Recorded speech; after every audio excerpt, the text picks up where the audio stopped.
कुछ ही देर में गाड़ी मॉल पहुंच गई। गार्ड ने गाड़ी का दरवाजा खोला, जिस पर चारों बाहर निकले। बाहर की नज़र कबीर के पास खड़े रॉकी पर गई तो उसकी आंखें चमक उठी। रॉकी अपने चेहरे पर बिना कोई भाव लिए खड़ा था। अगर कुछ इमोशंस थे तो वो भी उसके काले चश्मे के पीछे छुपी आंखों में कैद थे। चारों जैसे ही अंदर पहुंचे, मॉल का मैनेजर कुछ स्टॉफ के साथ खड़ा था और बाकी पूरा मॉल खाली था। सिवाय वहां के स्टाफ के अलावा दूसरा कोई भी बाहरी शख्स मौजूद नहीं था। कबीर को आते देख मैनेजर तेज कदमों से उसके पास पहुंचा और झुककर उसे ग्रीट किया। बॉस, आज आप यहाँ, मैं आपकी कैसे मदद कर सकता हूँ? कबीर ने प्रिया और बाली की ओर इशारा कर कहा, इन दोनों की शॉपिंग में मदद। तो कबीर के जवाब पर मैनेजर ने फौरन स्टाफ को ऑर्डर दिया, जिस पर बाली और प्रिया वहां से चले गए। भाई, हम क्या करेंगे? मेहमान पूरे माल को खाली देख उबासी खाता हुआ बोला। शॉपिंग कहते हुए कबीर भी प्रिया और बाली के पीछे हो लिया। हे भाई, और शॉपिंग कब से? विमान कबीर के अल्फाज पर हैरान था और साथ में मैनेजर भी, क्योंकि कबीर जैसी शख्सियत के लिए प्रोफेशनल डिज़ाइनर हायर थे जो कबीर के लिए कपड़े डिज़ाइन करते थे। कबीर का पहना हुआ हर कपड़ा कई लाखों की प्राइस में होता था और कबीर के जितने भी सूट थे सभी हाथ से बनाए जाते थे। अब मैं क्या करूं? कोई ना, गेमिंग रूम में ही जाता हूं, कहते हुए विमान गेमिंग रूम की ओर बढ़ गया। इधर कबीर सोफे पर बैठा नाम के लिए मैगजीन पढ़ रहा था, क्योंकि उसका पूरा अटेंशन प्रिया पर था जो बाली के साथ कपड़े देख रही थी। मैनेजर ने कबीर की खिदमत में उसके सामने ब्लैक कॉफ़ी रख दी। बाली ने कुछ कपड़े सेलेक्ट किए और प्रिया को एक ड्रेस पकड़ाते हुए बोली, क्यूटी जाओ इसे टॉय करके आओ। प्रिया चेंज करने चली गई। प्रिया के जाते ही बाली ने अपनी नज़रों का रुख इधर उधर किया तो उसकी नज़र अनायास ही रॉकी पर चली गई, जो अपने मजबूत शरीर के साथ हाथ पीछे बांधे सीधा खड़ा था। बाली उसके भावहीन चेहरे में खोई हुई थी कि उसके कानों में कबीर की सख्त आवाज़ पड़ी, तुम चाहे कैसे भी कपड़े सिलेक्ट करो, मेरी डॉल का जिस्म पूरी तरह से ढका हुआ होना चाहिए। कबीर की बात सुन बाली की आंखें हैरानी से बड़ी बड़ी हो गई। उसे याद आया उसने प्रिया को कैसी ड्रेस दी थी। याद आते ही बाली ने एक फुल टॉप और डेनिम जीन्स निकाल तेजी से चेंजिंग रूम की ओर भागी। उसी वक्त प्रिया भी बाहर आ रही थी। बाली ने फुर्ती से प्रिया को चेंजिंग रूम में वापस धकेला और बोली, बाहर मत आना। क्या हुआ दीदू? प्रिया हैरानी से उसे देखते हुए बोली। बाली ने खुद को शांत किया और बोली, कुछ नहीं हुआ, ये लो इसे ट्राई करो। अच्छा, पर मैं इसमें कैसी लग रही हूँ? बाली ने प्रिया को देखा और मन ही मन बोली, तुम बेहद हॉट लग रही हो क्यूटी, लेकिन तुम ये पहन भाई के सामने गई तो भाई मुझे भट्टी में डाल हॉट बना देंगे। क्या हुआ दीदू, मैं अच्छी नहीं लग रही? बाली को कोई जवाब ना देता देख प्रिया फिर बोली, हाँ, तुम बेहद प्यारी लग रही हो डॉल, लो अब इसे पहन लो। प्रिया ने मुस्कुराकर कपड़े लिए और चेंज करने लगी। बाहर बाली ने अपने सीने पर हाथ रखा और एक राहत की सांस ली। बच गई। प्रिया की पहनी वो ड्रेस उसके लंबे गोरे पैरों को उजागर कर रही थी, जिसमें प्रिया के खूबसूरत जिस्म हर किसी की नज़र खुद ब खुद टिक जाती। बाली वापस आई तो कबीर ने उसे बेहद गुस्से भरी नज़रों से घूर कर देखा, जिस पर बाली ने जीमते हुए अपने दांत दिखा दिए। कुछ ही देर में प्रिया बाहर आई तो हर किसी की नज़रें उस पर ठहर गई। प्रिया उन कपड़ों में बेहद एलिगेंट और खूबसूरत लग रही थी। सांचे में ढला उसका परफेक्ट फिगर सफाई से झलक रहा था। कबीर की नज़रें चाहकर भी प्रिया से नहीं हट रही थी। तभी उसकी नज़र आसपास खड़े लोगों पर गई तो उसकी आंखें गुस्से से भर उठी। Turn back. कबीर के ये दो कठोर और जलन से भरे शब्द बॉडीगार्ड में रोंगटे खड़े होने पर मजबूर कर गए। सभी ने खुद को घुमा लिया। वीर को राहत महसूस हुई, लेकिन जब लड़कियों को भी प्रिया को एकटक दिखता पाए तो गुस्से और जलन के मारे उसकी नसें उभर गईं। कबीर अपनी जगह से उठा और एक दूसरी ड्रेस प्रिया को पकड़ाते हुए नर्म लहजे में बेहद प्यार से बोला, डॉल जाओ इसे पहन कर आओ। भाई, क्यूटी अच्छी लग रही थी ना उसमें? लेकिन जलन से भरी कबीर की घूरती आंखें देख बाली चुप हो गई। प्रिया चेंज करके वापस आई तो एक बार फिर सभी की नज़रें प्रिया पर ठहर गई। एक स्टाफ के मुंह से तो अपने आप ही भाव निकल गया। इस पर कबीर ने उसे गुस्से से देखा और मन ही मन बोला, आखिर ये सब मेरी डॉल को इस तरह कैसे देख सकते हैं। कबीर जी, अब मैं इसमें कैसी लग रही हूँ? नहीं, ये अच्छा नहीं है, तुम ये पहनो। प्रिया ने उदासी से खुद को देखा और वापस चेंज करने चली गई। माली सोफे पर बैठी लाचारी से जलन से भरे कबीर को देख रही थी। आज आखिर भाई इतने जल कुकड़े कैसे हो सकते? हद है यार। और ये एक मेरे वाला है जो मेरी तरफ देखता भी नहीं है। बाली अपने से कुछ दूरी पर खड़े रॉकी को देख बोली। कबीर ने नहीं नहीं करते प्रिया को 11 बार कपड़े चेंज करवा दिए थे, क्योंकि हर नए कपड़े में प्रिया की खूबसूरती और निखर जाती। प्रिया जब वापस आई तो कबीर ने झल्ला कर गुस्से से कहा, यहाँ कोई ढंग के ड्रेसेस नहीं है क्या? कबीर की गुस्से भरी आवाज़ से प्रिया चिढ़क कर डर गई। कबीर का ध्यान इस बात पर गया तो वो बेचैन हो उठा। उसने फौरन प्रिया के छोटे से चेहरे को अपने हाथों में भरा और उसके गालों को प्यार से सहलाते हुए बेचैनी से प्रिया की डर से भरी आंखों में देख बोला, no don't afraid, I am sorry, बस थोड़ा सा गुस्सा आ गया था। डरना नहीं, हम। प्रिया के दोनों गालों को बारी बारी प्यार से चूम अपने होठों पर मुस्कान ला बोला, देखो इन कपड़ों में कितनी प्यारी लग रही हो।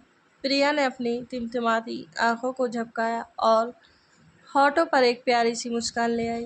प्रिया के होठों पर मुस्कान देख कबीर को ऐसा लगा जैसे उसका दिल कड़ी जंजीरों जंजीरों से आज़ाद हुआ हो। उसने एक राहत की सांस ली और बोला, क्या तुम और कपड़े ट्राई करना चाहोगे? नहीं नहीं प्लीज़, अब और नहीं, मैं बहुत थक गई हूँ। हर कोई हैरानी से कबीर को देख रहा था। उसके चेहरे पर आए बेचैनी के भाव किसी से नहीं छिपे थे। बाली और वहाँ खड़ा हर गार्ड खुद को यकीन दिलाने के लिए अपनी आंखें मल रहे थे कि उनके सामने खड़ा कबीर कपूर एक छोटी सी लड़की से माफ़ी मांग रहा था, वो भी किस लिए? क्योंकि वो उसकी वजह से डर गई थी। फिर विमान और प्रिया वहाँ बैठे बैठे बुरी तरह से बोर हो चुके थे। उनके सामने लगी टेबल पर इस बार 7वां कप कॉफ़ी और जूस का था, क्योंकि बाली को अपनी शॉपिंग करते हुए 2 घंटे से ऊपर हो चुके थे। ए बाली दी, इतना टाइम क्यों लगा रही है? विमान उबासी खाता हुआ बोला, जो गेमिंग रूम में अकेला बोर हो चुका था। दीदू अब चलो ना, और कितना टाइम लगेगा? प्रिया अपना जूस का गिलास खत्म कर बोली, बस बस हो गया। बाली अपने हाथ में ढेरों शॉपिंग बैग लिए उनकी ओर आते हुए बोली, हाँ। प्रिया और विमान ने एक साथ गहरी सांस छोड़ी। प्रिया जल्दी से खड़ी होती बोली, अब हम चलेंगे अम्यूजमेंट पार्क। वो इस वक्त फुल एक्साइटेड थी। कुछ ही देर सभी मॉल से बाहर आकर कार में बैठ निकल गई। वही मॉल की सामने वाली बिल्डिंग की छत पर एक लड़की खड़ी थी। हवा के झोंके से लहराते उसके सुनहरे भूरे बाल और गुलाबी होठों के बीच दवाई सिगरेट लिए वो एकटक प्रिया के खिलखिलाते प्यारे से चेहरे को अपनी गुस्से से भरी लाल आंखों से घूर रही थी। जब तक उसकी आंखों से कबीर की कार ओझल नहीं हो गई, वो बिना पलक झपकाए उस ओर देखती रही। भी उसके पीछे से एक मर्दाना आवाज आई, यही वो लड़की है। इसके लिए वो कपूर पूरी तरह से पागल है। लड़की ने हाथ में ली दूरबीन पर अपनी पकड़ कसी और पीछे मुड़ उस शख्स की ओर आंखों में झांकते हुए बोली, तुम यहाँ मुझे क्या बताने लाए हो कि वो कितनी खूबसूरत है? हाँ। अपने होठों पर एक तेरी मुस्कान ला, एक तेजाब की बूंद काफ़ी नहीं उसकी खूबसूरती को बिखेरने के लिए। सामने खड़े शख्स के होठों पर भी एक टेढ़ी मुस्कान चढ़ गई, जो बता रही थी कि उसके सामने खड़ी लड़की कितनी बेवकूफ़ है। तुम खुद को दिलासा दे रही हो या मुझे? इस लड़की को अजनबी हवा तक नहीं छू सकते। तुम तेजाब की बात कर रही हो?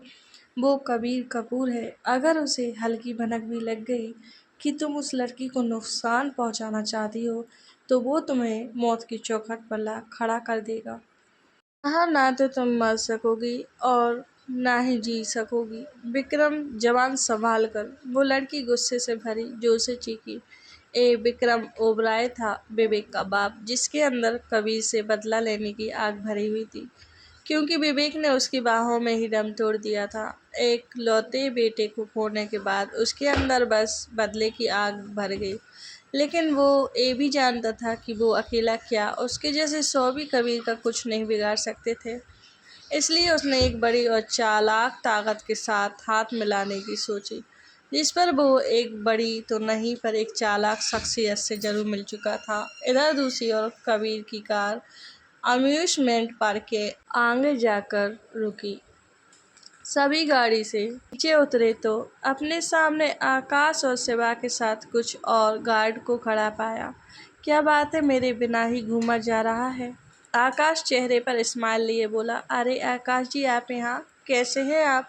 प्रिया अचानक आकाश को अपने सामने देख बोली। मैं बहुत बढ़िया हूँ। देखो, आकाश अपनी बियर्ड को सहलाते हुए आंखें मटका बोला, जिस पर प्रिया खिलखिला उठी। कबीर ने घूरकर आकाश को देखा और कठोर आवाज में बोला, तुम यहाँ क्या कर रहे हो? जो तुम कर रहे हो? आकाश अपनी आंखें छोटी कर बोला। कबीर उसके जवाब पर उसे घूरने लगा। भाई, आप कहाँ थे? घर पर टिकते तो हैं नहीं आप, और ऊपर से फ़ोन तो हमेशा बिजी ही रहता है। अरे क्या हो गया, इतना क्यों चिढ़ रही है? ले अब बोल, तेरे सामने खड़ा हूँ। माँ ने उस लीना के साथ आपकी डेट फिक्स की है ब्लू मून होटल में। टाइमिंग 8:30 का है, तो वक्त पर वहाँ पहुँच जाना बिना किसी ना नुकुर के। आकाश ने हैरानी से बाली की बात सुनी, फिर चेहरे पर लाचारी के भाव ला लो टून में बोला, ठीक है टेडी, ये डेट क्या होती है? प्रिया ने चेहरे पर थोड़ी कन्फ्यूजन के भाव के साथ पूछा। मेहमान ने बोलने से पहले सोचा और बोला, इसका मतलब होता है आकाश भाई की कोई बहुत ज़रूरी मीटिंग है। अच्छा, प्रिया अपना सर हाँ में हिलाते हुए बोली। कबीर जी, आज आपकी कोई ज़रूरी डेट फिक्स नहीं है? प्रिया के पूछने पर सबने प्रिया को हैरानी से देखा। फिर कबीर को मेहमान को जोर की खांसी आ गई। उसने प्रिया का हाथ पकड़ा और उसे जल्दी से अंदर ले जाता हुए बोला, आप सब भी जल्दी आ जाइएगा। सबने दोनों को जाते देखा, फिर कबीर को शक भरी नज़रों से ऊपर से नीचे तक स्कैन करने लगे, जिस पर कबीर ने सबको घूर कर देखा और अंदर की ओर बढ़ गया। भाई, ये क्या था? ज़रूरी डेट माजरा क्या है? कहीं भाई क्यूटी को चीट तो नहीं कर रहे? बाली चेहरे पर सीरियस भाव ला बोली, ऐसा कुछ नहीं है, अब चल अंदर। आकाश ने बाली के दौड़ते दिमाग को लगाम लगाया और अंदर हो लिया। डैडी, ये पूरी जगह खाली क्यों है? हाँ, क्योंकि आज सिर्फ हम लोग ही यहाँ एंजॉय करेंगे। क्यूटी, आज जाओ चेंज करके आते हैं। बाली प्रिया का हाथ पकड़ उसे चेंजिंग रूम की ओर ले गई और इधर तीनों बॉयज ने एक दूसरे को देखा और वो भी चेंज करने चले गए। तभी आकाश का फ़ोन रिंग हुआ। कॉलर आईडी पर माई लव शो हो रहा था, जिसे देख उसने फट से फ़ोन पिक किया। आकाश ने जब कॉलर आईडी पर नाम देखा तो माई लव शो हो रहा था, जिसे देख उसने फट से फ़ोन उठाया। नालायक, 1000 फ़ोन किए उठा नहीं सकता था। घर आने का कोई लेना देना नहीं, बस अपने मन की करनी है। ये नहीं कभी माँ से मिल भी ले, लेकिन नहीं, यहाँ तो जनाब 2 मिनट बात तक नहीं कर सकते। श्रिया जी नॉन स्टॉप बोले जा रहे थे। आकाश, जिसने शुरू से ही फ़ोन को कान से दूर रखा था, थोड़ी देर बाद उसने फ़ोन कान के पास किया और बोला, माँ माँ माँ, अब रुक भी जाओ, मेरा फ़ोन साइलेंट पर था इसलिए नहीं देख पाया, बस बहाने बना। और सुन, कैसा है? खाना खाया? और अभी इस वक्त कहाँ है? बाली कह रही थी तू घर पर नहीं था। हम अब याद आई, आकाश मन ही मन बोला। अच्छा हूँ माँ, खाना भी खा लिया और अभी आपकी लाडली के साथ ही हूँ। अच्छा, बाली ने बताया, तुझे आज किससे मिलना है? आकाश ने लो ट्यून में कहा। हाँ माँ, आज मिल लूँगा उससे। किससे? माँ, उस लीना से। हाँ, और सुन, वो बहुत अच्छी और प्यारी लड़की है, और क्या बताऊँ, मैंने आज तक उसकी जैसी प्यारी और संस्कारी बच्ची नहीं देखी। श्रिया जी नॉन स्टॉप लीना की तारीफों के पुल बांधने लगी, जिस पर आकाश अजीब अजीब मुँह बना रहा था। हाँ ठीक है, अब रखता हूँ, अपना ध्यान रखना और डेट का भी। कहते हुए आकाश ने फ़ोन काट दिया। वो पीछे मुड़ा और शिवा को देख बोला, आज मुझे ब्लू मून होटल में जाना है, वहाँ की अरेंजमेंट्स का पता लगा लेना। शिवा ने अपना सर हाँ में हिला दिया। आकाश ने फिर अपने बुझे हुए मूड को ठीक किया और चेंजिंग रूम की और गया, जहाँ अंदर विमान कबीर से कुछ कह रहा था। भाई, पूल में पूरे कपड़े कौन पहनता है? एक बार कह दिया ना, कबीर ने कठोर आवाज में कहा, जिस पर विमान ने लाचारी से एक लूज टी शर्ट उठाया और उसे पहन लिया। क्या हुआ, तू इतना बुझा हुआ क्यों है? देखिए ना भाई, भाई ने मुझे एक टी शर्ट पहना दिया। पला भला पूल में ये सब कौन पहनता है? आकाश ने कबीर की ओर देखा, जो सुनेह भाव के साथ खड़ा था। कोई नहीं, मैं भी तुझे कंपनी दूंगा, इसके सिवा कर भी क्या सकते हैं? ये जलकुकड़ा मानने से रहा नहीं। कुछ ही देर में तीनों पुलेरिया के पास थे। कबीर ने झुककर पानी को चेक किया कि वो कैसा है, फिर मन ही मन बोला, हाँ, पानी का टेम्परेचर सही है। तभी वहाँ उस अम्यूज़मेंट पार्क का मालिक और मैनेजर आया और कबीर और आकाश को एक साथ देख उसकी आंखें हैरानी से बड़ी-बड़ी हो गईं। उसने फौरन इज्जत के साथ दोनों को ग्रीट किया। सर, अगर आपको किसी भी चीज़ की ज़रूरत हो तो मुझे ज़रूर याद कीजिएगा। इदु, क्या हुआ? बाली को अपने चारों ओर घूमते देख प्रिया ने मासूमियत से पूछा।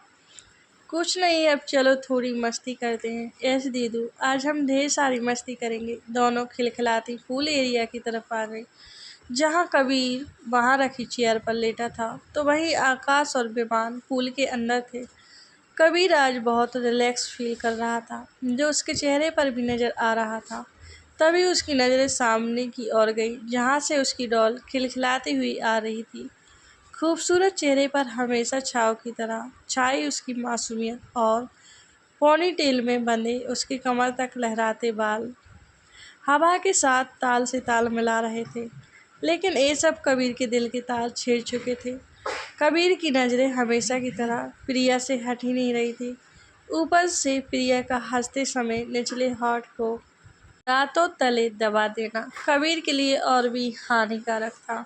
जैसे जैसे प्रिया करीब आ रही थी, वैसे वैसे कबीर का दिल उसके सीने से बाहर आने को उतावला हो रहा था। नीतू, चलो साथ में पानी में जंप करते हैं। क्यों नहीं क्यूटी, 1 2 एंड 3। इसके साथ ही एक छपाक की आवाज़ के साथ दोनों पानी में थी। आवाज़ के साथ कबीर भी अपनी मदहोशी की छाँव से धूप में दाखिल हुआ और अपने होठों पर मुस्कान सजाए उसने अपनी गर्दन में हाथ फेरा। मैं किसी दिन पागल हो जाऊंगा।